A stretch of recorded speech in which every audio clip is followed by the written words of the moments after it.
The gunshot had barely finished echoing through the dusty main street of Silveridge when Alina Keller clutched her 3-year-old son closer to her chest and ducked behind the general store's rain barrel.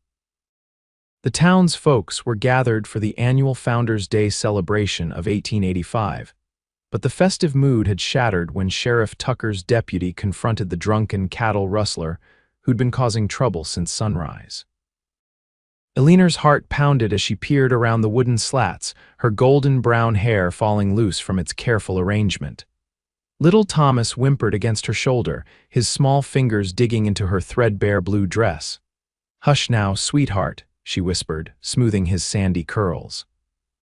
"It'll be over soon."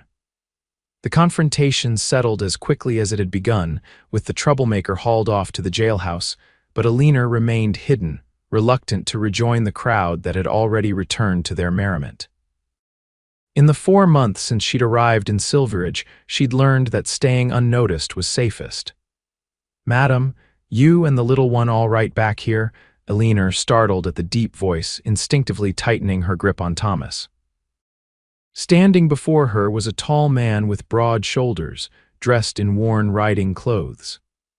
A dusty Stetson hat sat atop his head, partially shadowing keen hazel eyes that regarded her with concern. "We're fine, thank you," Alina replied stiffly, straightening her spine despite the tremble in her hands. "Just waiting for the commotion to pass." The stranger nodded, his gaze shifting briefly to Thomas, who had peeked out from his mother's shoulder with curious eyes. "Name's Flynn Lawson," he said, touching the brim of his hat. "Just rode into town." "Alina Keller," she replied, hesitating before adding, "and this is my son, Thomas." Flynn's expression softened as he crouched down to Thomas's level. "Howdy there, young man." "That was some loud noise, wasn't it?" Thomas nodded solemnly, his thumb inching toward his mouth before Alina gently intercepted it. "Are you new to Silveridge, Mrs. Keller?" Flynn asked as he straightened, careful to maintain a respectful distance. Alina's cheeks warmed. "Miss," she corrected quietly, watching as understanding flickered across his face. "We arrived a few months ago. I work at the boarding house on Elm Street." Flynn nodded, his expression revealing nothing of the judgment she'd come to expect. "Well, Miss Keller, seems the celebration's continuing. Would you and young Thomas care for some lemonade? Mrs. Whittaker's stand is just around the corner." Alina hesitated, conscious of the stares that would follow an unmarried mother with a child, especially in the company of a handsome stranger. But Thomas was looking up at her with hopeful eyes, and the heat of the day was pressing down on them both. "Thank you, Mr. Lawson, but we should be getting back," she declined politely. "Mrs. Thatcher will be expecting me to help serve dinner at the boarding house." Flynn nodded, though disappointment briefly crossed his features. "Another time, perhaps. It was a pleasure meeting you both." As Alina hurried away, Thomas's small hand clutched in hers, she couldn't help but glance back at the tall cowboy who was now being greeted by Sheriff Tucker. There was something about his open gaze that had made her feel, if only for a moment, that she wasn't being judged for the circumstances that had brought her to this remote corner of Wyoming territory. That night, after tucking Thomas into their small bed in the attic room of Mrs. Thatcher's boarding house, Alina sat by the window, mending one of her son's shirts by the dim light of an oil lamp. The sounds of the town settling for the night drifted up distant piano music from the Silver Dollar Saloon, the occasional whinny of horses, and the laughter of the men who lingered on the porch of the boarding house below. She recognized Flynn Lawson's deep voice among them, discussing cattle prices with Mr. Jenkins, the local banker.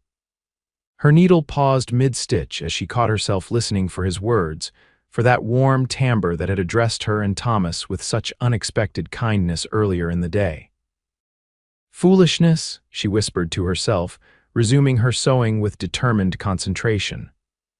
A man like Flynn Lawson, strong, handsome, and by the sound of it, respected, would have no interest in a woman with her past. And Alina had long ago decided that romance was a luxury she could not afford, not with Thomas to consider. Her son was everything to her, the reason she'd fled Chicago with nothing but a carpetbag and barely enough money for train fare. The reason she'd endured the whispers and sideways glances in each town they passed through. The reason she worked from dawn until dusk scrubbing floors, changing linens, and serving meals at the boarding house for meager wages that barely covered their room and board. Thomas deserved a chance at a good life, far from the scandal that would have tainted his future in Chicago. If that meant Alina would never know the comfort of a husband's love or the security of a proper home, so be it.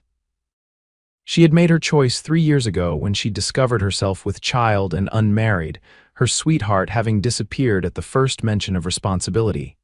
The next morning dawned bright and clear. Alina was up before sunrise, helping Mrs. Thatcher prepare breakfast for the boarders. As she set plates of eggs and bacon on the long oak table, she was startled to find Flynn Lawson seated among the regular boarders, deep in conversation with Mr. Daniels, the town's blacksmith. "Good morning, Miss Keller," Flynn greeted her, his eyes crinkling at the corners when he smiled. "Mr. Lawson," she acknowledged with a nod, quickly moving on to serve the next plate. She felt his gaze following her movements around the table, and a flush crept up her neck despite her best efforts to appear unaffected. "Seems Mr. Lawson has decided to stay on in Silveridge for a spell, Mrs. Thatcher announced as she refilled coffee cups. "He's taken the vacant room at the end of the hall." Alina nearly dropped the platter she was carrying. Flynn Lawson staying at the boarding house. The thought of encountering him daily sent a flutter of something dangerously close to anticipation through her chest. "Need any help with that, madam?" Flynn was suddenly beside her, steadying the platter with a gentle hand. The brief contact sent a jolt through Alina that she immediately tried to suppress. "Thank you, but I can manage," she replied, pulling away perhaps too quickly. "If you'll excuse me, I need to check on Thomas." Flynn nodded, stepping aside to let her pass. "Of course." "How is the little fellow this morning?" "He's well, thank you," Alina replied, softening slightly at the mention of her son.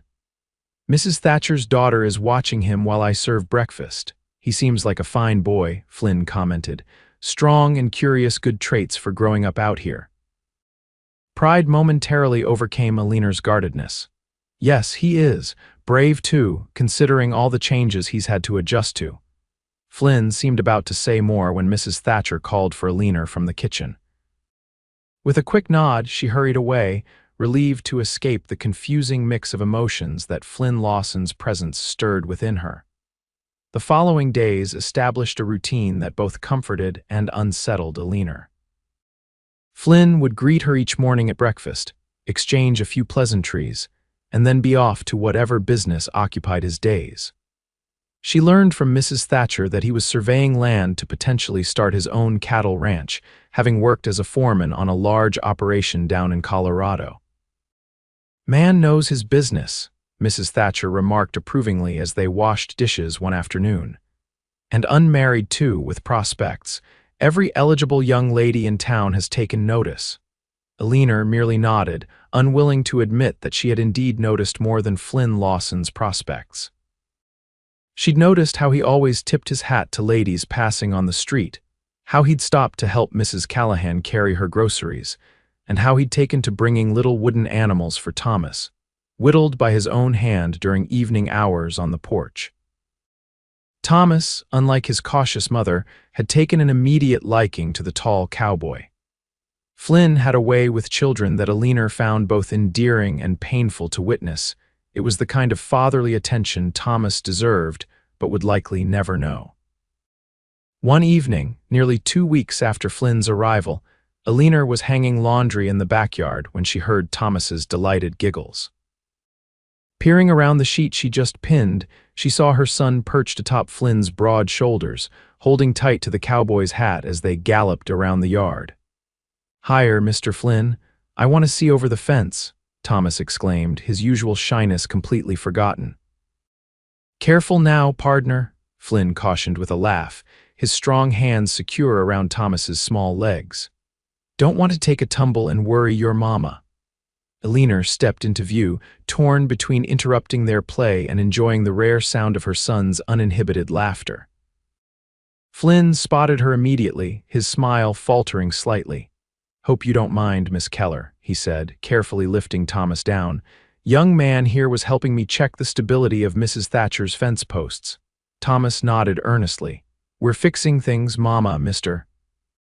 Flynn says I'm a good helper. Eleanor smiled despite herself. I'm sure you are, sweetheart, but it's nearly time for your bath before bed. Aw, Mama, Thomas protested, but a look from Eleanor silenced further objections. Flynn ruffled the boy's hair.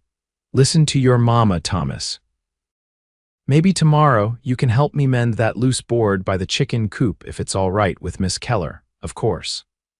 Both man and boy turned expectant gazes toward Eleanor, and she found herself nodding before she could consider the wisdom of encouraging this attachment. Thank you for entertaining him, she said softly as Thomas ran to collect his wooden toys from the porch steps. Flynn's expression grew serious. It's my pleasure, truly. He's a fine boy, Miss Keller. You've done a remarkable job raising him on your own. The sincerity in his voice caught Eleanor off guard. She was accustomed to pity, to condescension, even to scorn, but genuine admiration was something new entirely. It hasn't been easy, she admitted, the words slipping out before she could stop them. Few worthwhile things are, Flynn replied, his gaze holding hers for a moment longer than was proper. But that doesn't make them any less worth pursuing. Eleanor looked away first, unsure if they were still discussing Thomas or something else entirely. Good night, Mr. Lawson. Good night, Miss Keller, he responded, tipping his hat before turning toward the porch. That night, as Eleanor lay beside her sleeping son in their narrow bed, she allowed herself to imagine, just for a moment, what it might be like to have a man like Flynn Lawson in their lives permanently. A steady, kind presence for Thomas, a partner for herself, someone to share the burdens and joys that came with building a life, but by morning her practical nature had reasserted itself. Men like Flynn didn't marry women with questionable pasts and another man's child. And even if, by some miracle, he showed interest beyond neighborly kindness, Eleanor couldn't risk Thomas's heart or her own on what would likely end in disappointment. Over the next few weeks, Eleanor maintained a careful distance from Flynn, despite his continued friendly overtures. She made sure she was never alone with him, always ensuring Mrs. Thatcher or another boarder was present during their interactions. If Flynn noticed her deliberate avoidance, he gave no indication, treating her with the same respectful warmth he showed everyone at the boarding house. It was Thomas who inadvertently breached her defenses.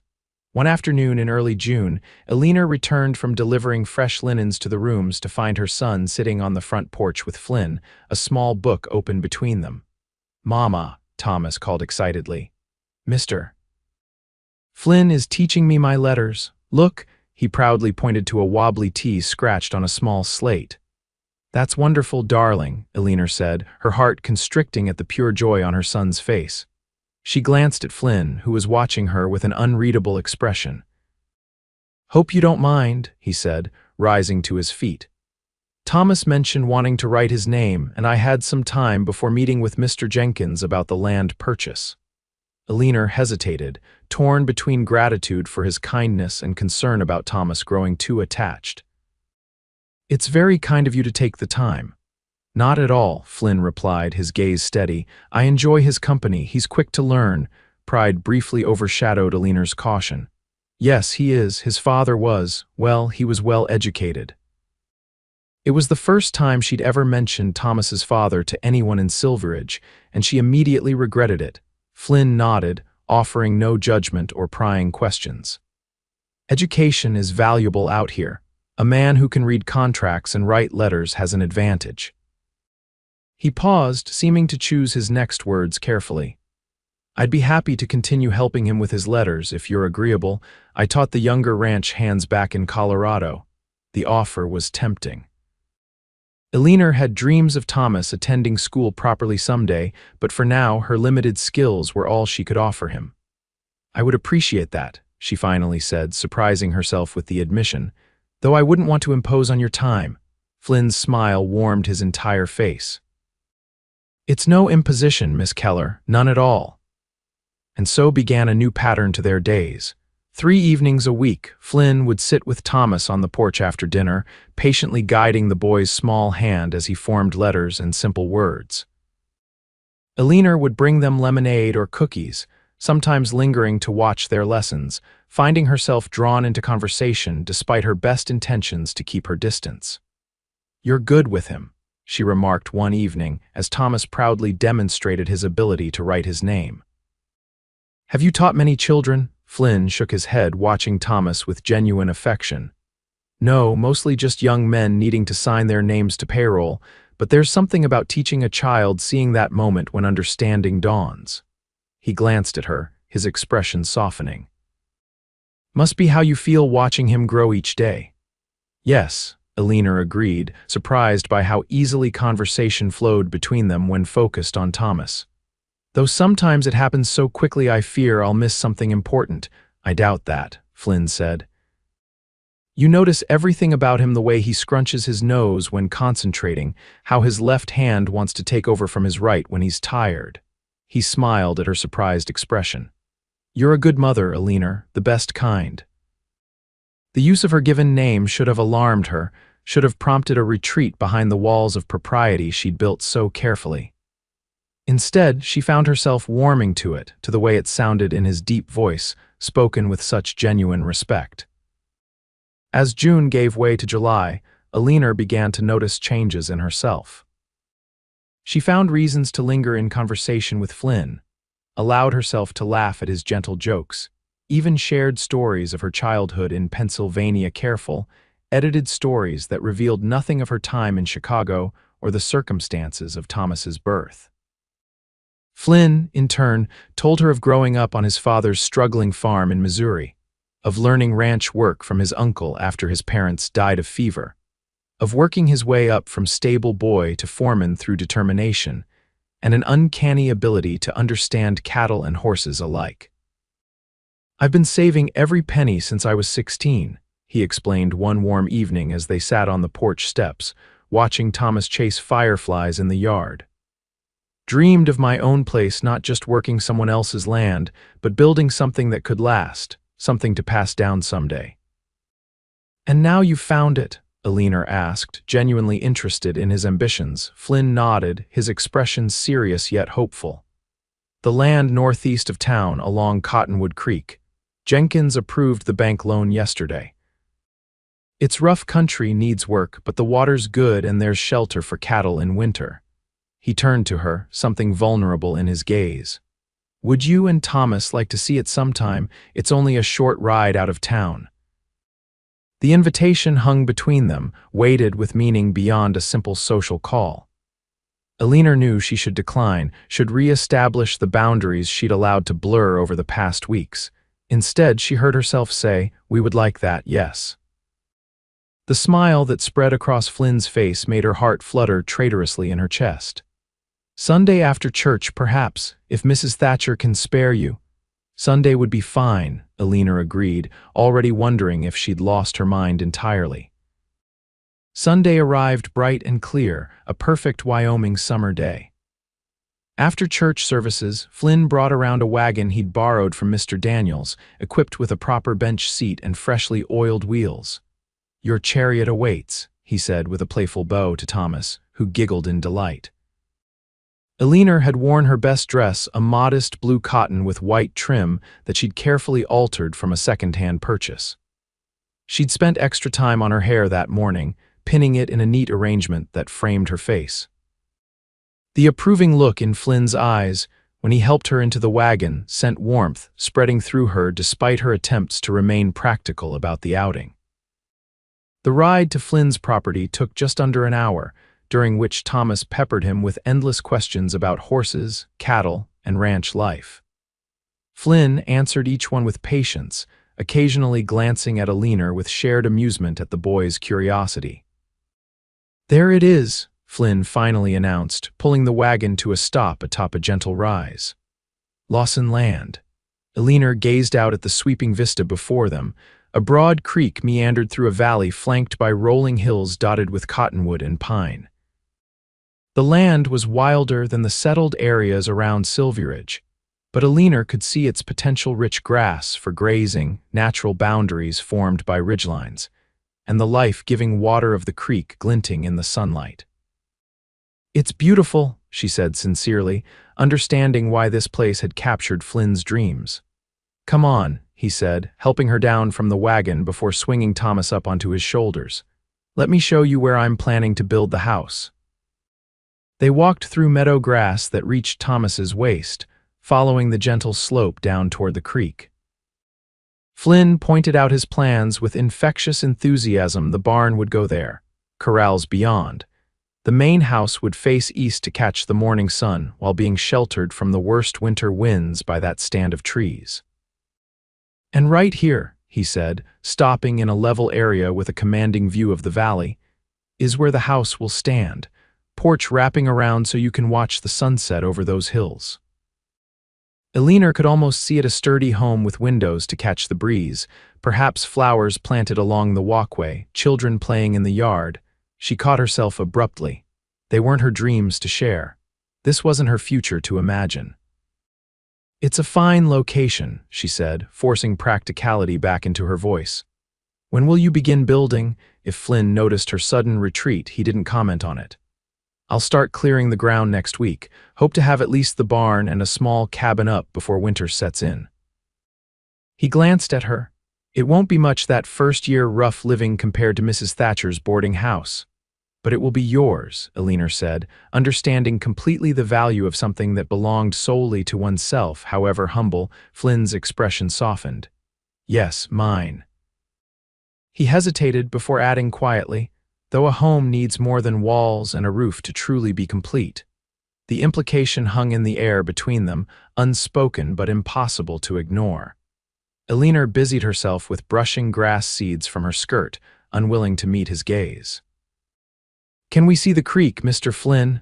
Thomas's question broke the tension, and Eleanor silently blessed her son's timely interruption. "Of course, pardner," Flynn replied, setting the boy down. "Race you there." They spent another hour exploring the property, dipping their feet in the cool creek water and sharing the picnic lunch Mrs. Thatcher had packed for them. By the time they loaded back into the wagon for the return journey, Thomas was drowsy with fresh air and excitement, curling against Eleanor's side as Flynn guided the horses toward town. "Thank you for today," Eleanor said softly, mindful of her half-asleep son. "It's been a long time since we've had such an outing." Flynn glanced at her, his expression serious.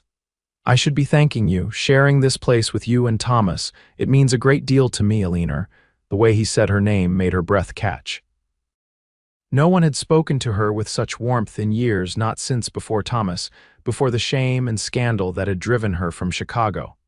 "Flynn," she began, uncertain what she wanted to say but feeling compelled to say something. "You don't need to explain," he interrupted gently. "I know there are reasons you guard yourself and Thomas so carefully. I respect that." He paused, seeming to weigh his next words. "But I want you to know that whatever came before whatever brought you to Silveridge, it doesn't matter to me, not in the way you might think." Eleanor stared at him, speechless. How could he say such things when he knew nothing of her past, of the circumstances that would make most decent men turn away in disgust? "You don't know what you're saying," she finally whispered, turning to look at the passing landscape rather than meet his earnest gaze. "I know exactly what I'm saying," Flynn replied, his voice low but firm. "I've met all kinds of people in my years of ranch work, good, bad, and everything in between. I've learned to judge folks by what I see with my own eyes, not by rumors or past mistakes." Eleanor closed her eyes briefly, overwhelmed by the dangerous hope his words kindled within her. "Some mistakes can't be undone, Flynn. Some choices follow you forever." Flynn was silent for so long that Eleanor thought the conversation had ended. Then, as the outskirts of Silveridge came into view, he spoke again. "My father used to say that life isn't about avoiding mistakes, it's about what you build afterward." He glanced at her and Thomas with an expression that made her heart turn over in her chest. "And from what I can see, you've built something beautiful and strong against all odds. That tells me everything I need to know about your character, Eleanor Keller." Before she could respond, they were pulling up to the boarding house, and Mrs. Thatcher was hurrying down the steps to greet them, eager for news of their outing. The moment for further conversation had passed. but Flynn's words echoed in Alina's mind long into the night, challenging everything she'd come to believe about her place in the world. The following weeks brought a flurry of activity to Silveridge. Flynn began work on his ranch, riding out each morning before dawn and returning dusty and tired each evening. Alina found herself watching for his return, listening for his deep voice greeting Mrs. Thatcher as he came through the door for supper. Thomas would run to meet him, eager to hear about the day's progress and whatever wildlife Flynn had spotted on the property. Despite his exhaustion, Flynn never failed to spend time with Thomas, continuing their reading lessons and answering the boys' endless questions about ranch life. He began including simple arithmetic in their sessions, teaching Thomas to count fence posts and calculate how many more would be needed to complete an enclosure. Alina watched their growing bond with a mixture of joy and trepidation. Thomas had never known a father figure, and seeing him flourish under Flynn's attention was both heartwarming and terrifying. What would happen to her son's tender heart when Flynn eventually found a suitable wife, a woman without Alina's complicated past, and started his own family? These thoughts preoccupied her one afternoon in late July as she swept the boarding house porch. She was so lost in her worries that she didn't notice Mrs. Thatcher joining her until the older woman spoke. "That Lawson fellow has eyes for you, Alina, Mrs. Thatcher stated matter-of-factly, settling her ample frame into the porch rocker. "Has since the day he arrived." Alina nearly dropped her broom. "Mrs. Thatcher, please." "Oh, don't Mrs. Thatcher me," the landlady interrupted with a knowing smile. "I've been around long enough to recognize when a man's interest goes beyond politeness. The question is, what do you intend to do about it?" Alina resumed her sweeping, focusing intently on a non-existent spot of dirt. "There's nothing to do, Mr. Lawson is simply kind to everyone, especially Thomas." Mrs. Thatcher snorted. "Kind indeed. The man rides 10 miles back to town each evening instead of camping at his property because he can't bear to miss seeing you and that boy at supper." She fixed Alina with a penetrating gaze. "Life doesn't offer second chances to everyone, my dear. Sometimes you have to be brave enough to take what's being offered." Alina paused, leaning on her broom as she considered the older woman's words. "It's not that simple, Mrs. Thatcher. You know my situation." "I know you're an unmarried mother who's worked herself to the bone caring for her child," Mrs. Thatcher replied firmly. "I also know you're the most honest, hard-working young woman I've had the privilege to employ." She softened her tone. "Whatever happened before you came here, whatever mistakes you think define you, they're part of your past, not your future." Tears pricked at Alina's eyes. "Not everyone sees it that way." "Flynn Lawson does," Mrs. Thatcher stated with certainty. "That man sees you, Alina truly sees you.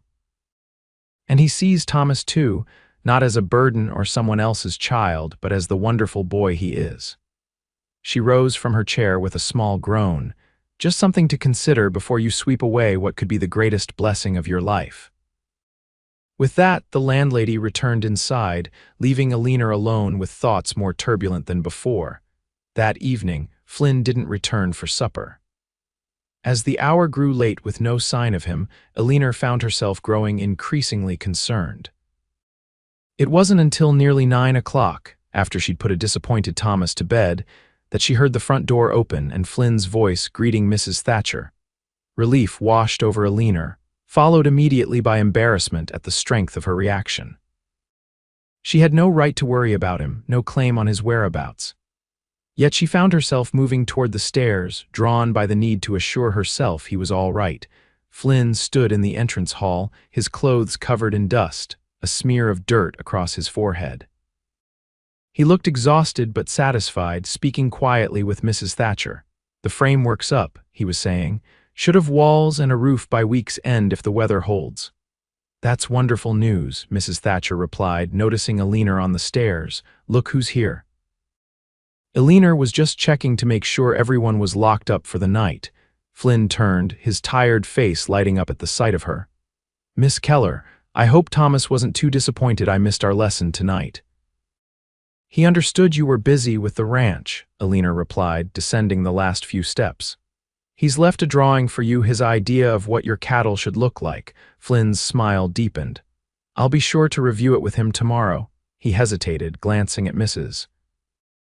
Thatcher, who suddenly remembered urgent business in the kitchen once they were alone. Flynn stepped closer to Alina. I actually had a specific reason for being late tonight, he said, his voice lower. I rode into Preston to see about purchasing some furniture for the cabin. It'll be simple at first, but sound.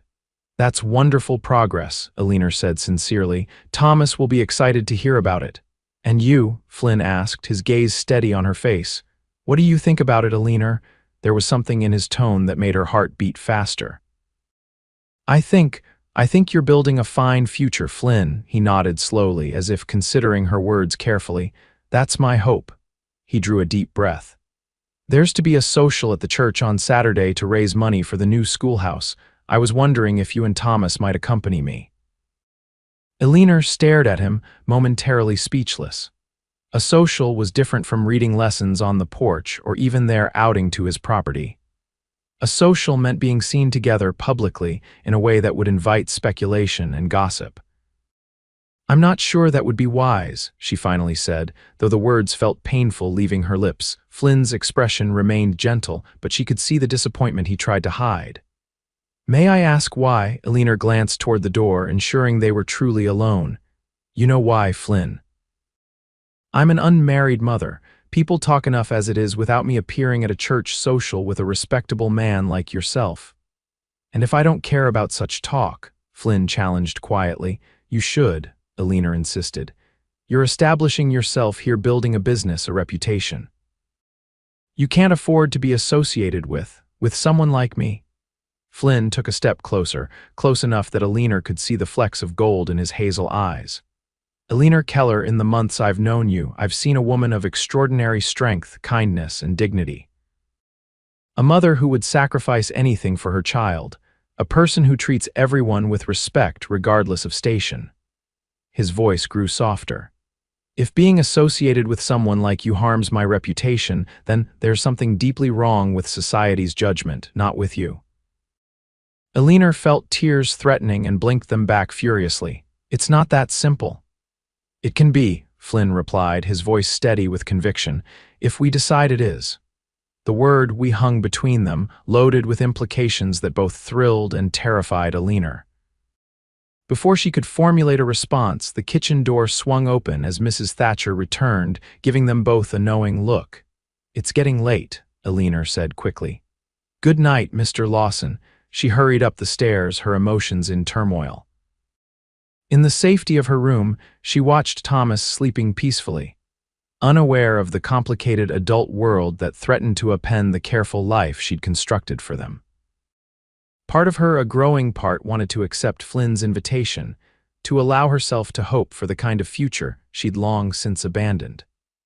But years of judgment and rejection had taught Alina harsh lessons about how the world viewed women in her situation. Even if Flynn truly didn't care about her past now, would he feel the same when faced with the inevitable whispers and sidelong glances from the good people of Silveridge? Sleep eluded her that night, and by morning, Alina had made her decision. She would maintain a polite distance from Flynn Lawson, for his sake as much as for her own and Thomas's. Better a clean break now than heartbreak later when reality inevitably intruded. Her resolution lasted precisely 3 days. On the third morning, Alina was hanging laundry in the backyard when she heard Thomas's excited shout from the front of the house. Setting down her basket, she hurried around the building to find Flynn lifting her son onto the back of a gentle-looking pinto pony. Mama, look. Thomas exclaimed, his face alight with joy. Mr. Flynn brought Patches for me to ride, Alina froze, taking in the scene. Flynn stood beside the pony, one hand steadying Thomas while the other held the lead rope. He looked up at her approach, uncertainty crossing his features as he read her expression. I should have asked your permission first, he said, immediately contrite. I just thought, he's been so interested in horses and Patches here is the gentlest mount I've ever known. Thomas patted the pony's neck with reverent hands. He's mine, Mama, really mine, Alina's heart sank. Thomas, I don't think he'd stay at my place, Flynn interjected quickly. I'd teach Thomas to care for him properly on visits. He's old enough to learn responsibility, and there's no better way than caring for an animal that depends on you. Eleanor struggled to find words that wouldn't crush her son's obvious delight while also maintaining the boundaries she'd resolved to enforce. It's very generous, Mr.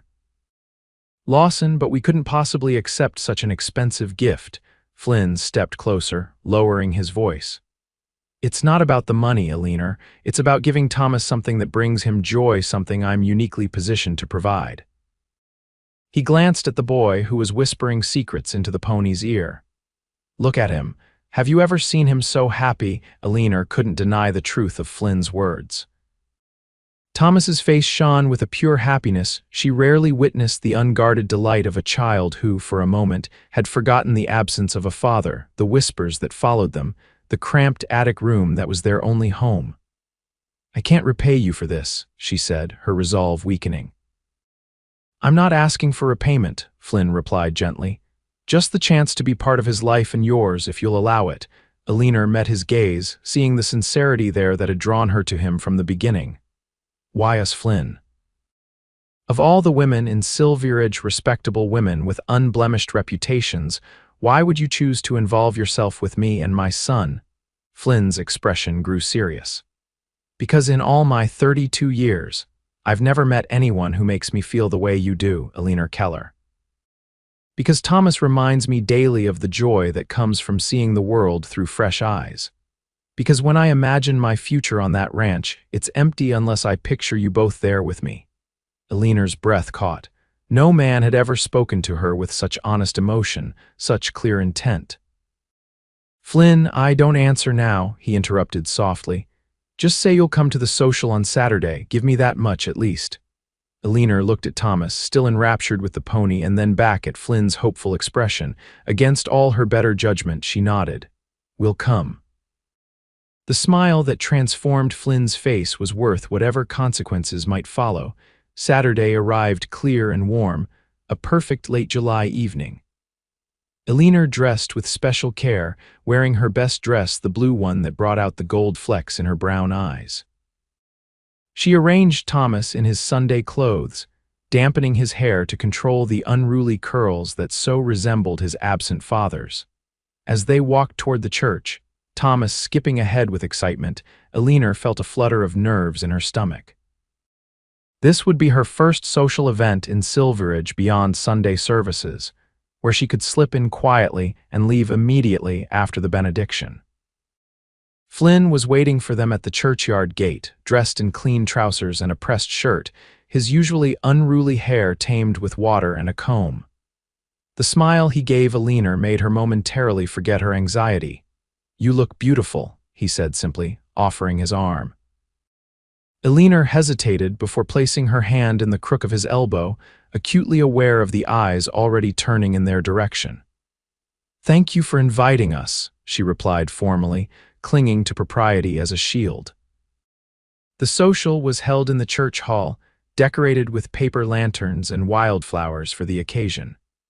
Tables laden with food lined one wall, while a small band of local musicians played cheerful tunes in the corner.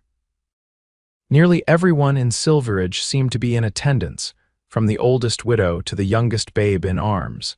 Flynn guided Eleanor and Thomas through the crowd, greeting townspeople with easy confidence.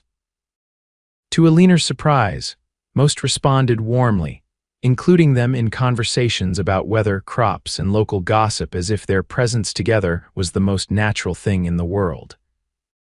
Thomas was soon swept away to join the other children in games organized by the preacher's wife, leaving Eleanor and Flynn standing somewhat awkwardly by the punch bowl. Would you care to dance? Flynn asked as the musicians struck up a waltz. Eleanor glanced at the dance floor where several couples were already twirling. I'm not sure that would be appropriate. Flynn's expression remained gentle but determined. One dance, Eleanor, that's all I'm asking. Before she could respond, a sharp voice cut through their conversation. Well, if it isn't the boarding house help putting on airs. Mrs. Hargrove, wife of the town's wealthiest merchant, stood nearby with two other women, her expression pinched with disapproval. Mr. Lawson, I'm surprised to see you in such unconventional company. Eleanor felt her face burn with humiliation. This was exactly what she had feared: public censure that would tarnish Flynn's reputation by association. Before she could excuse herself, Flynn's hand came to rest at the small of her back, a steadying presence. "Mrs. Hargrove," he acknowledged with cool politeness. "Miss Keller has done me the honor of accompanying me this evening. I consider myself fortunate indeed." Mrs. Hargrove's eyes narrowed. "Really, Mr. Lawson, there's no need to maintain such gallantry. Everyone knows the girl's situation." She lowered her voice to a stage whisper. Unmarried, with a child, one wonders what other moral failings lurk beneath the surface. Eleanor felt as though she'd been slapped. She began to pull away from Flynn, desperate to escape, but his arm held her firmly in place. "Mrs. Hargrove," Flynn said, his voice carrying just enough to draw attention from nearby conversations. "I've worked cattle drives with men who have killed in self-defense. I've broken bread with reformed outlaws and women who once worked in saloons. In my experience, those who have faced hardship and overcome mistakes often possess more genuine character than those who have never been tested." His gaze was unwavering. "Miss Keller has raised a fine son alone, working honest jobs and treating everyone with dignity, even those who offer none in return. I can think of no one whose company I'd rather keep."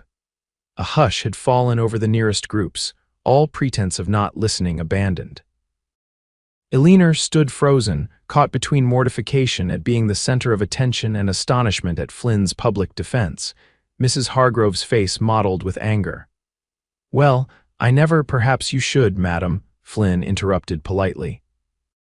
"Perhaps we all should remember that judgment is best left to the Almighty."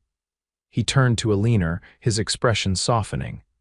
"I believe you promised me a dance." In a daze, Eleanor allowed Flynn to lead her onto the dance floor.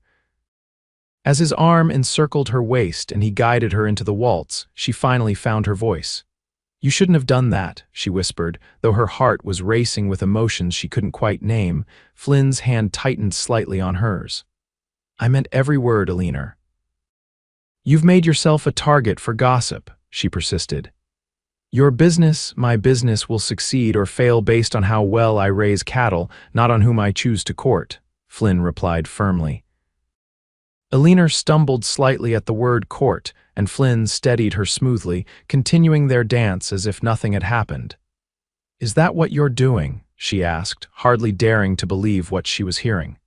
"Courting me?" Flynn's eyes held hers with unwavering certainty. "I've been trying to for weeks now, though you've been remarkably skilled at keeping me at arm's length." Despite herself, Eleanor felt a smile tugging at her lips. "I had my reasons." "I know," Flynn acknowledged, guiding her through a turn. "Good ones from your perspective. But Eleanor, at some point, you have to decide whether protecting yourself from potential pain is worth sacrificing potential joy." As they continued to dance, Eleanor became aware that other couples had joined them on the floor, the initial shock of their conversation with Mrs. Hargrove fading into the general merriment of the evening. Not everyone approved. She could feel disapproving glances, but there were friendly faces too. Mrs. Thatcher beamed at them from beside the punch bowl. Sheriff Tucker nodded respectfully as he waltzed past with his wife. And across the room, Thomas watched with wide eyes, a slow smile spreading across his small face as he observed his mother dancing in the arms of the man who had brought him a pony and taught him his letters. For the first time in years, Eleanor allowed herself to imagine a future different from the one she'd resigned herself to, a future with laughter and companionship, with a home that belonged to them, with a man who looked at her not with judgment but with admiration and affection. The music ended and Flynn reluctantly released her, though he kept her hand in his as they left the dance floor. "Thank you," he said simply. Eleanor squeezed his hand before letting go. "I should check on Thomas." As she crossed to where the children played, she felt lighter somehow, as if a burden she'd carried for years had begun to ease. Perhaps Mrs. Thatcher was right. Perhaps life did occasionally offer second chances to those brave enough to seize them. The remainder of the evening passed in a pleasant blur. Eleanor found herself included in conversations with women who had previously only nodded politely in church. Thomas regaled Flynn with tales of his adventures with the other children, his natural shyness forgotten in his excitement. Even Mrs. Hargrove kept her distance, though her disapproving glances followed Alina throughout the hall. As the evening drew to a close, Flynn walked Alina and a sleepy Thomas back to the boarding house, the boy riding on his shoulders for the last block when his small legs grew too tired to continue. "I had a wonderful time," Alina admitted as they reached the front porch. "Thank you for persuading me to come." Flynn gently lowered Thomas to the ground, keeping one steadying hand on the drowsy child's shoulder. "I hope it's just the first of many such evenings," he replied, his voice warm with promise. Before Alina could respond, the boarding house door opened to reveal Mrs. Thatcher, who took in the tableau with obvious approval. "There you are. I was beginning to wonder if you'd run off with the band," she teased, reaching for Thomas. "Come along, young man. Let's get you ready for bed while your mother says goodnight to Mr. Lawson," with a knowing wink at Alina. Mrs. Thatcher ushered Thomas inside, leaving the two adults alone on the porch. "She's not exactly subtle," Alina observed with a small laugh. "No," Flynn agreed, stepping closer. "But she has good instincts about people, about what might bring them happiness." In the soft glow of the porch lantern, Flynn's expression was more serious than Alina had ever seen it. "Alina, there's something I need to say, and I'd appreciate it if you'd hear me out completely before responding." Her heart began to race, but she nodded, steeling herself for whatever might come. "These past months, getting to know you and Thomas have been the happiest of my life," Flynn began, his voice steady despite the emotion evident in his eyes. "I came to Silveridge looking for land to build a ranch, but I found something far more precious: a woman of extraordinary courage and grace, and a boy whose spirit reminds me daily of the joy in simple things." Alina's breath caught as Flynn took her hands in his. "I know you've built walls to protect yourself and Thomas, walls I respect for the love that raised them. But I'm asking you to consider lowering them, just enough to let me prove that not every man will disappoint you, that not everyone judges based on circumstances rather than character." He drew a deep breath. "The cabin at the ranch will be finished within the week. It's small, just 2 rooms to start, but it's solidly built on good land with clean water and room to grow. What it lacks is a family to make it a home." Alina felt tears pricking at her eyes as Flynn continued, his voice growing more tender. "I'm not asking for an immediate answer. I know trust comes harder to those who have had it broken before. All I ask is that you consider a future where you don't have to face every challenge alone, where Thomas has someone to teach him to ride and rope and read, where you have a partner who values your strength and beauty equally." "Flynn," Alina whispered, her voice thick with emotion. "Do you truly understand what you're proposing? The gossip won't stop, it may even worsen if we marry," Flynn finished gently. "Alina, I've lived long enough to know that people's opinions matter far less than building a life that brings joy and purpose. The gossips will eventually find new targets, but what we could build together that could last generations. Marriage." The word hung between them, simultaneously terrifying and tantalizing. Alina had long ago resigned herself to spinsterhood, to raising Thomas alone while working whatever respectable job she could find. The possibility of a husband, a good, kind man who accepted both her and her son, seemed almost too miraculous to contemplate. "I need time," she finally said, her voice barely audible. Flynn nodded, bringing her hands to his lips in a gesture of such tender respect that Alina felt her resolve wavering. "Take all the time you need. I'm not going anywhere."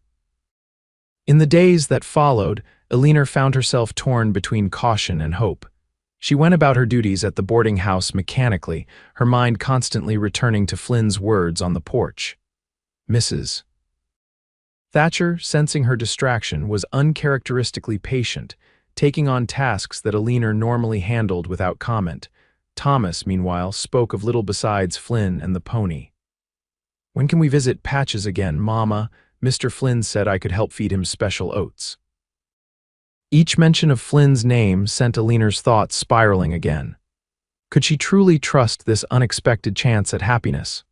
Was she being selfish to even consider it, knowing the scrutiny and judgment that might follow Thomas throughout his childhood if she married a man who wasn't his father. Yet when she pictured their life continuing as it was moving from town to town, always working for others, always one misstep away from destitution, Eleanor felt a deep weariness in her soul. Thomas deserved stability, a place to put down roots, a man's guidance as he grew. And what of her own heart? In the quiet honesty of night, Eleanor admitted to herself that she had grown to care deeply for Flynn Lawson. His steadfast kindness, his gentle humor, his obvious affection for Thomas all had combined to breach the walls she'd built around her heart after Thomas's father had abandoned them both. 5 days after the social, Eleanor finally made her decision.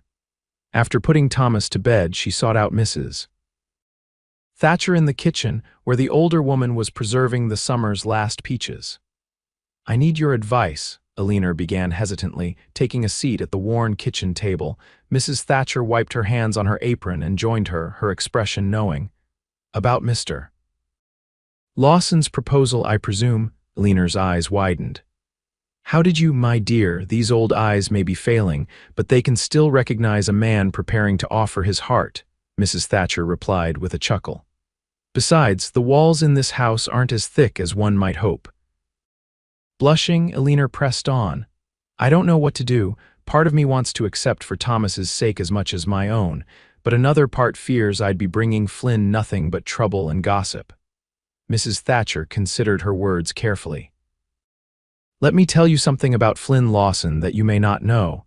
When he first came to town, before he even met you, Mrs. Hargrove tried to interest him in her niece, a pretty girl from Denver with a substantial dowry." Eleanor's heart sank. Of course, someone like Flynn would have other options, respectable women with money and connections. "He turned her down flat," Mrs. Thatcher continued, her eyes twinkling. "Said he wasn't interested in arranged matches or dowries. Said when he married, it would be for love and character, not convenience." "That sounds like him," Eleanor admitted softly. "The point is," Mrs. Thatcher continued, reaching across the table to pat Eleanor's hand, "Flynn Lawson knows his own mind. He's not a young boy to be swayed by gossip or intimidated by the likes of Eunice Hargrove. If he's chosen you and Thomas, it's because that's truly what he wants." Eleanor twisted her hands in her lap. "But what if he regrets it later? What if the reality of raising another man's child becomes too difficult?" Mrs. Thatcher's expression grew serious. "Life offers no guarantees, my dear, not to any of us.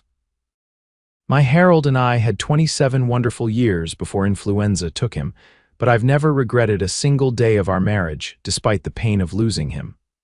Her voice softened. "Sometimes love requires courage, the courage to reach for happiness despite the risk of pain." As Eleanor climbed the stairs to check on Thomas before bed, Mrs. Thatcher's words echoed in her mind. Perhaps courage wasn't just about enduring hardship alone, but about being brave enough to accept joy when it was offered. Thomas was sleeping peacefully, his small face relaxed in slumber, one arm wrapped around the wooden horse Flynn had carved for him. Looking at her son, Eleanor made her final decision. Tomorrow she would give Flynn her answer. The next morning dawned bright and clear.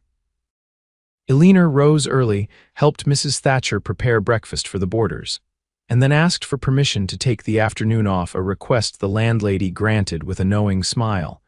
Flynn had already left for his property before dawn, as had become his habit. Eleanor arranged for Thomas to spend the afternoon with Mrs. Thatcher's granddaughter, changed into her blue dress, and set out on foot for the northeastern trail that led to Flynn's land.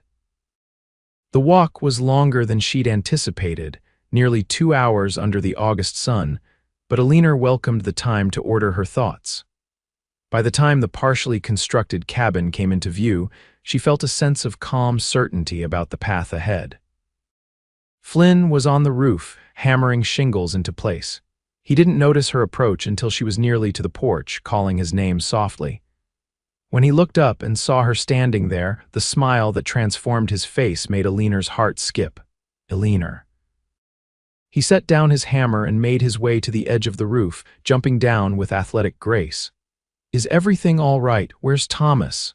With Mrs. Thatcher's granddaughter for the afternoon, she replied, suddenly nervous now that the moment had arrived. I hope you don't mind the interruption. Flynn brushed wood shavings from his shirt, his eyes never leaving her face. I can think of no interruption I'd welcome more, he said softly. Would you like to see the progress? The roof's nearly finished and I've started on the interior walls. Elena nodded, allowing him to guide her through the small structure. It was indeed modest, a main room that would serve as kitchen and living area with a smaller bedroom behind. But the craftsmanship was excellent, the walls solid, the windows perfectly placed to capture both light and breeze. It's wonderful, she said sincerely. You've accomplished so much in such a short time. Flynn watched her face closely. It's amazing what a man can do when properly motivated. He hesitated before adding, there's space for an addition, another bedroom whenever it might be needed. The implication hung between them, and Elena felt her cheeks warm. Taking a deep breath, she turned to face him directly. Flynn, I came here today to give you my answer. Her voice was steadier than she'd expected, bolstered by the certainty in her heart. But first, I need to tell you something about my past that you should know before making such an important decision. Flynn's expression grew serious, but he nodded for her to continue. 3 years ago, I was working as a governess for a wealthy family in Chicago, Elena began, the words difficult after so long keeping her story hidden. The eldest son returned from university and paid me special attention. He made promises marriage, a home of our own. I was young and foolish enough to believe him. Flynn's face remained impassive, though she could see a muscle working in his jaw. When I discovered I was with child, he denied everything, said I was trying to trap him for his family's money. Elena's voice threatened to break, but she forced herself to continue. His parents dismissed me without references. My own family disowned me when they learned of my condition. I had nowhere to go, no way to support myself. She looked down at her clasped hands. I worked whatever jobs I could find, laundress, seamstress, kitchen help.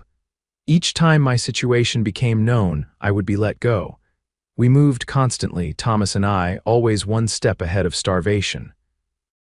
When she finally looked up, Elena was startled to find not judgment in Flynn's eyes, but a depth of compassion that nearly undid her. Silveridge is the longest we've stayed anywhere, she finished quietly. Mrs. Thatcher was the first employer who didn't dismiss me when she learned about Thomas, and you, her voice faltered, you're the first man who's looked at me since and seen something other than a fallen woman. Flynn closed the distance between them, taking her hands in his. What I see, Elena Keller, is a woman of extraordinary courage and integrity, a mother who would sacrifice anything for her child, a person I would be proud to call my wife. Tears blurred Elena's vision as Flynn continued, his voice thick with emotion. I don't care about the past, yours or mine. I care about the future we could build together if you'll have me. Yes, Elena whispered, the single word carrying all the hope and fear and longing of her heart. Yes, Flynn, I will marry you. The joy that suffused Flynn's face was like sunrise breaking over the mountains. With gentle reverence, he drew Elena into his arms, his lips finding hers in a kiss that held both tenderness and promise of a life where she would no longer face each day's challenges alone. When they finally parted, Flynn rested his forehead against hers. I'll make you happy, Elena. You and Thomas both, that's my solemn vow. You already have, she replied, allowing herself to believe at last in the possibility of lasting joy. They stood together in the half-finished cabin that would soon become their home, the afternoon sun streaming through uncurtained windows, casting golden light on the beginning of their shared future. When? Flynn asked, his arms still around her waist, as if reluctant to release her now that she'd finally accepted him.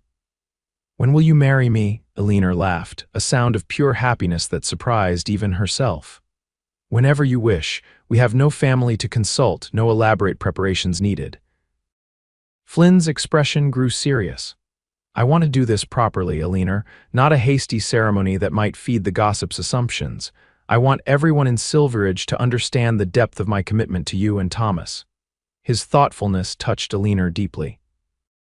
Even now, he was considering how best to protect her reputation, her dignity.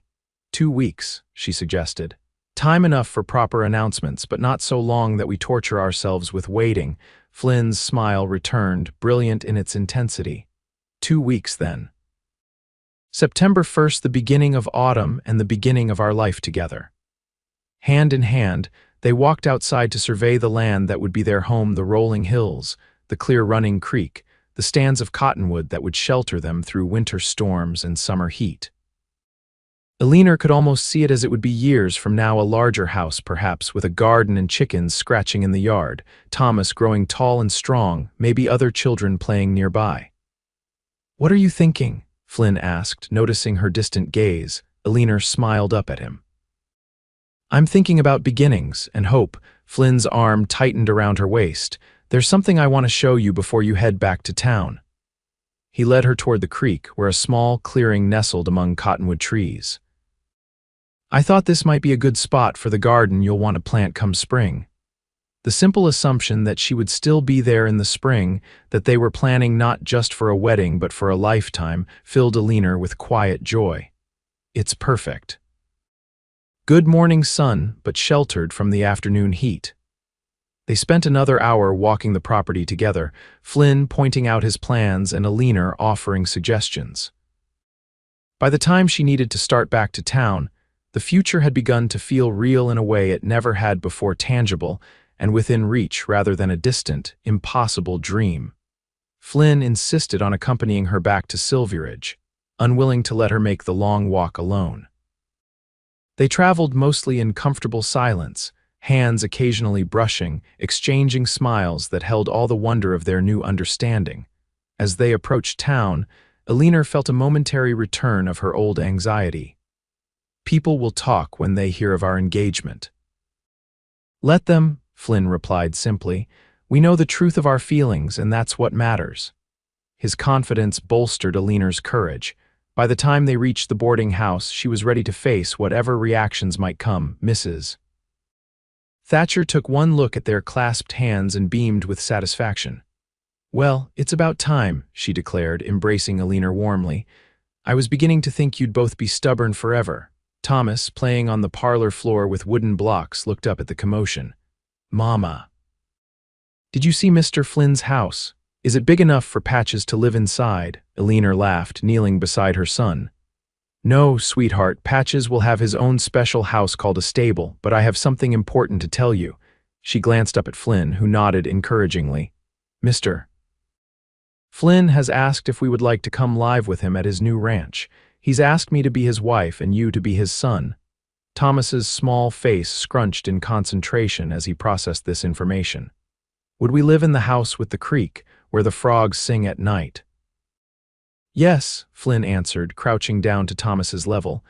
"And you'd have your own room, and Patches would be right outside in his stable, and we'd be a family. Would you like that, Thomas?" The boy's expression grew serious. "Would I call you Pa?" Elinor's breath caught at the directness of her son's question, but Flynn didn't hesitate. "I would be honored if you did," he replied, his voice thick with emotion, "but only when you're ready. Until then, you can call me Flynn." Thomas considered this gravely before declaring, "I think I would like to live where the frogs sing, and Mama smiles more when you're here." From the mouth of babes, Elinor thought, her heart overflowing as Flynn gathered them both into his strong embrace, completing a circle that had been broken for far too long. News of their engagement spread through Silveridge with predictable swiftness. As Elinor had expected, reactions were mixed. Some, like Mrs. Thatcher and Sheriff Tucker, offered genuine congratulations. Others, particularly Mrs. Hargrove and her social circle, made their disapproval evident through pointed snubs and whispered comments. Flynn weathered it all with unwavering dignity, treating Elinor with such evident respect and admiration in public that even the most determined gossips found it difficult to maintain their criticism. Thomas, blissfully unaware of adult complications, spoke enthusiastically to anyone who would listen about his new pa and the ranch where he would soon live with Patches the pony. The 2 weeks before the wedding passed in a flurry of preparations. Eleanor sewed herself a new dress of soft ivory muslin with lace trim she could just afford from her saved wages.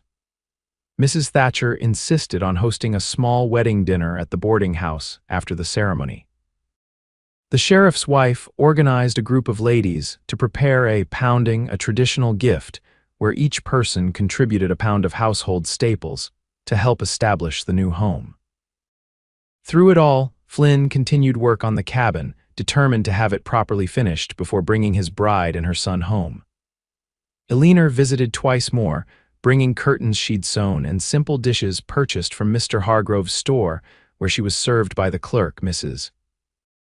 Hargrove being suddenly indisposed whenever Eleanor entered. On the morning of September 1st, Eleanor woke before dawn, her stomach fluttering with nervous excitement. Today, she would become Mrs. Flynn Lawson. Today, she and Thomas would begin a new life as part of a proper family. The possibility seemed so miraculous that she found herself offering a silent prayer of gratitude as she dressed Thomas in his Sunday best. "Are we going to live at the ranch house today, Mama?" Thomas asked as she combed his stubborn curls into some semblance of order. "Yes, sweetheart," Eleanor replied, her heart full as she straightened his small bow tie. "After the wedding, we'll go home with Mr. Flynn with your pa." Thomas beamed at this confirmation, his excitement infectious, by the time Mrs. Thatcher came to escort them to the church. Eleanor's nerves had transformed into quiet joy, a sense of rightness that transcended her lingering doubts about whether she deserved such happiness. The church was more full than Eleanor had expected, with many of Silveridge's residents in attendance despite the morning hour.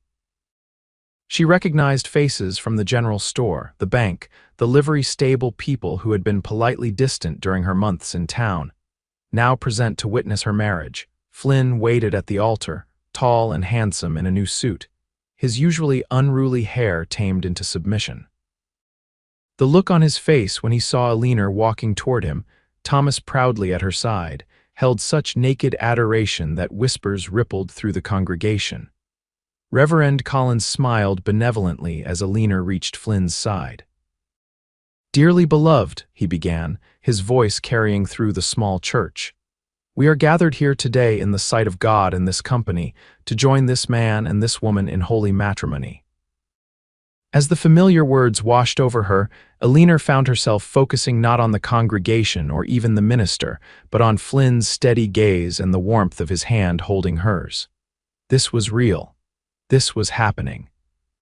After years of struggle and loneliness, she was binding her life to this good man who had seen past her circumstances to the woman beneath. "I, Flynn James Lawson, take thee, Eleanor Grace Keller, to be my lawfully wedded wife." Flynn's voice rang clear and confident, his eyes never leaving hers. "To have and to hold from this day forward, for better, for worse, for richer, for poorer, in sickness and in health, to love and to cherish, till death do us part." When it was Eleanor's turn, her voice trembled slightly at first, but grew stronger with each word, her commitment absolute despite the unconventional path that had led them to this moment. After exchanging simple gold bands, Flynn had insisted on purchasing the best he could afford. Reverend Collins smiled broadly. "What God has joined together, let no man put asunder. By the authority vested in me, I now pronounce you husband and wife." He nodded to Flynn. "You may kiss your bride." Flynn's kiss was gentle but unmistakably possessive, a public declaration of his commitment that brought color to Eleanor's cheeks and caused Thomas to giggle beside them. When they turned to face the congregation as Mr. and Mrs. Flynn Lawson, Eleanor was startled by the spontaneous applause that erupted. Not everyone joined in Mrs. Hargrove, and her circle remained stiffly proper, but enough hands clapped in genuine celebration that Eleanor felt tears of gratitude pricking her eyes. As they moved down the aisle, Flynn with Eleanor on his arm and Thomas walking proudly beside them, the newly formed family was met with handshakes and well wishes. Even Mr. Hargrove stepped forward to congratulate them, though his wife remained conspicuously absent. The wedding dinner at the boarding house was a joyful affair, with more food than Eleanor had seen in one place since leaving Chicago. Mrs. Thatcher had outdone herself. preparing Flynn's favorite beef stew alongside fried chicken, fresh bread, 3 kinds of vegetables, and a wedding cake that drew gasps of admiration when it was brought out. Throughout the celebration, Flynn remained close to Alina's side, his pride evident in every glance, every touch of his hand at her waist. Thomas darted between the adults, accepting cookies and compliments with equal enthusiasm, occasionally returning to tug at Flynn's sleeve and ask, "Are we going home soon, Pa?" The first time Thomas used the title, Flynn's expression had been so nakedly emotional that Alina felt her own eyes filling with tears. Now, as the afternoon waned and they prepared to depart for the ranch, she watched her new husband lift her son onto his shoulders with easy strength, the bond between them already forming into something precious and real. "Ready to see your new home, Mrs. Lawson?" Flynn asked, offering his free hand to Alina as they walked toward the wagon he decorated with ribbons and wildflowers for the occasion. "More than ready, Mr. Lawson," she replied, the new name feeling both strange and right on her tongue. The journey to the ranch was filled with Thomas's excited chatter and Flynn's patient responses. Alina sat close to her husband on the wagon seat, occasionally catching his eye with private smiles that held promise for the quiet moments they would share later, when Thomas was asleep. As they approached the property, Alina gasped in surprise. During her last visit, the cabin had still been a work in progress. Now it stood complete, with smoke curling invitingly from the stone chimney, curtains visible in the windows, and a proper porch with 2 rocking chairs facing the sunset. "Welcome home," Flynn said softly as he helped her down from the wagon, his eyes searching hers for approval. "It's beautiful," Alina whispered, overcome by the reality of what had seemed impossible just months ago, a home of her own, a husband who cherished her, security for her son. Thomas had already scrambled down and was racing toward the small stable where Patches greeted him with a friendly whinny.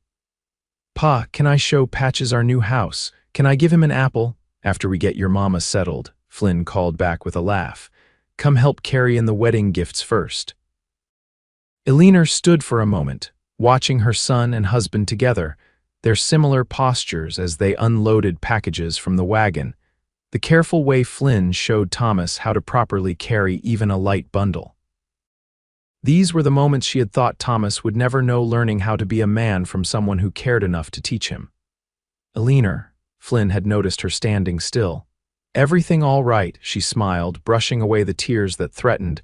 "Everything is perfect, I was just—" Taking it in, understanding crossed Flynn's features, and he crossed to her, taking both her hands in his. "This is real," he said softly, seeming to read her thoughts. "This is our beginning." Their first evening as a family was both ordinary and miraculous. They unpacked the wedding gifts, exclaiming over the generosity of their neighbors' linens, kitchen tools, preserves, seeds for spring planting, even a handcrafted quilt from Mrs. Thatcher that brought fresh tears to Alina's eyes. Flynn showed Thomas how to care for Patches, teaching him to brush the pony's coat and check his hooves for stones. They shared a simple supper at the new oak table Flynn had built, laughing when Thomas nearly fell asleep in his apple pie. After Alina had tucked Thomas into his own small bed in the room that would eventually become his alone, once Flynn completed the addition he was already planning, she joined her husband on the porch. The September evening was mild, with stars emerging in a sky still tinged with sunset gold. "Happy?" Flynn asked, taking her hand as they sat side by side in the rocking chairs he'd built during the long summer evenings. "Beyond words," Alina replied honestly. "Flynn, I never thought I would have this, a home, a family. After Thomas was born, I believed those dreams were gone forever." Flynn brought her hand to his lips. "I never thought I'd find a woman who would understand what building this place means to me, someone who could see beyond the rough beginnings to what it could become with love and hard work." His voice deepened. "You're stronger than you know, Alina Lawson. And braver, too." The sound of her new name sent a shiver of pleasure through Alina. "Brave enough to face whatever comes, we both are," Flynn affirmed, drawing her from her chair into his lap. "Together." As his lips found hers in the gathering darkness, Alina surrendered the last of her doubts. The past with its mistakes and sorrows would always be part of her story, but it no longer defined her future.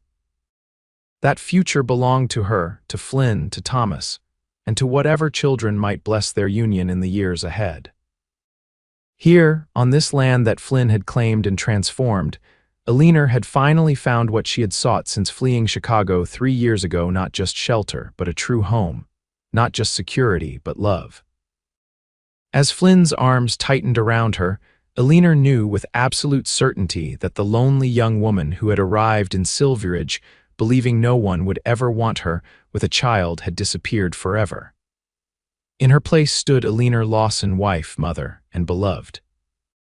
5 years later, the winter of 1890 had been mild by Wyoming standards, with only 2 major blizzards and enough clear days between storms for Flynn to keep the cattle well fed and healthy. As March brought the first tentative signs of spring to Cottonwood Creek Ranch, Alina Lawson stood on the porch of their expanded home, watching her family with quiet contentment. Flynn was in the corral with 8-year-old Thomas, patiently demonstrating how to properly saddle the new gelding that had replaced Patches, now enjoying a well-earned retirement in the best pasture. Thomas's face was set in intense concentration as he followed his father's instructions, his sandy curls so like Alina's own escaping from beneath his small hat. Near the garden fence, 3-year-old Catherine was helping her grandmother Thatcher plant early peas, her chubby hands more hindrance than help, though the older woman who had sold the boarding house 2 years ago and now lived in the comfortable addition Flynn had built onto their home showed infinite patience with her enthusiastic granddaughter. And in Alina's arms, 2-month-old James slept peacefully, bundled against the March chill, his perfect rosebud mouth occasionally working in dreams of his next meal. "Mama, look," Thomas called out, having successfully cinched the saddle. "Pa says I can ride to the south pasture with him tomorrow if the weather holds." "Wonderful, darling," Alina called back, smiling at the pride evident in both father and son. Thomas had taken to ranch life with natural enthusiasm, soaking up Flynn's knowledge of horses and cattle like a sponge. Though not his biological son, anyone observing them together would see a bond as strong as blood, perhaps stronger for being chosen rather than merely inherited. Flynn caught her eye across the yard, his grin still boyish despite the touches of silver appearing at his temples. 5 years of marriage had only deepened Alina's love for this man, who had offered her a second chance at happiness when she'd believed such opportunities forever lost. Their life wasn't perfect. Ranching brought hardships alongside its joys, with drought years and market fluctuations requiring careful management and occasional sacrifice. But they faced each challenge together, their partnership growing stronger through shared burdens and shared triumphs. The Lawson Ranch had prospered under Flynn's skilled management, expanding from its initial modest holdings to a respected operation that employed 3 permanent hands and additional workers during calving and branding seasons.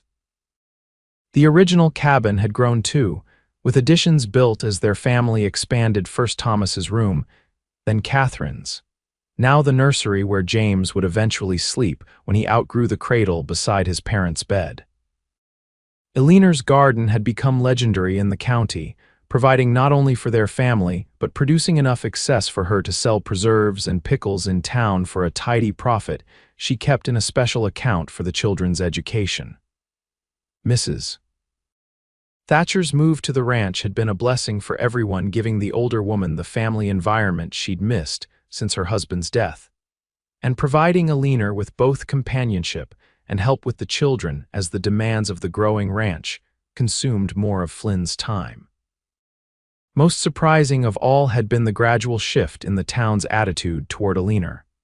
As the Lawson Ranch prospered and Flynn's reputation as an honest businessman and good neighbor solidified, even those who had initially snubbed their marriage found reasons to reconsider. Mrs. Hargrove had been among the last holdouts, but when Flynn and Alina donated generously to rebuild the church after a lightning strike, even she had grudgingly acknowledged Alina at social gatherings. Now, watching Thomas successfully mount his horse under Flynn's watchful eye, Elena reflected on how differently her life might have unfolded without the courage to accept Flynn's love. Had she clung to her fears, allowed past hurts to dictate her future, she would have missed this rich tapestry of experiences, the joys of partnership, the expansion of their family, the deep roots they'd established in this community and on this land. Penny for your thoughts, Mrs. Lawson, Flynn said, approaching the porch as Thomas trotted the horse in careful circles within the corral. Just counting my blessings, Elena replied, shifting baby James to allow Flynn to slip an arm around her waist. Any particular ones? He asked, dropping a kiss on her temple before gently brushing a finger over their sleeping son's cheek. Elena leaned into his solid strength, the familiar scent of leather and pine soap that had come to mean home and safety. All of them, she said simply. But especially the one that brought a certain stubborn cowboy to Mrs. Thatcher's boarding house 5 years ago. Flynn's laugh rumbled against her side. Stubborn was I, persistent, Elena corrected with a smile. Thank God. Flynn's expression grew serious as he gazed down at her, his hazel eyes as warm with love as they had been on their wedding day. I knew from that first moment when you were hiding behind the rain barrel with Thomas during Founder's Day that you were someone special. Someone worth pursuing no matter how many walls you'd built. Elena smiled at the memory of their inauspicious first meeting, and I thought you were merely being polite to the town's newest charity case. Never that, Flynn said firmly. I saw a woman of extraordinary courage facing a difficult world with dignity and grace. A mother protecting her child with fierce love. The kind of partner I'd always hoped to find but never truly believed existed. The sincerity in his voice still had the power to touch Elena deeply, even after 5 years of marriage. I love you, Flynn Lawson, she whispered, rising on tiptoe to brush her lips against his. And I love you, Elena Lawson, he replied, his arm tightening around her waist. More with each passing day. As they stood together watching Thomas's riding lesson, Catherine's gardening adventures, and the peaceful slumber of their newest blessing, Elena felt a sense of completion that transcended mere happiness. This was where she belonged, not despite her past, but because of it. Every step of her journey, even the painful ones, had led her to this place, this family, this love. The unmarried mother who had once believed no one would ever want her with a child had found not just acceptance but celebration, a love strong enough to overcome prejudice, brave enough to ignore convention, and deep enough to transform 2 separate lives into something greater than either could have achieved alone. As the spring sun warmed their faces, Flynn and Elena Lawson stood together on the porch of the home they had built, surrounded by the family they had created, secure in the knowledge that some loves truly are worth every risk, every struggle, every moment of courage it takes to claim them.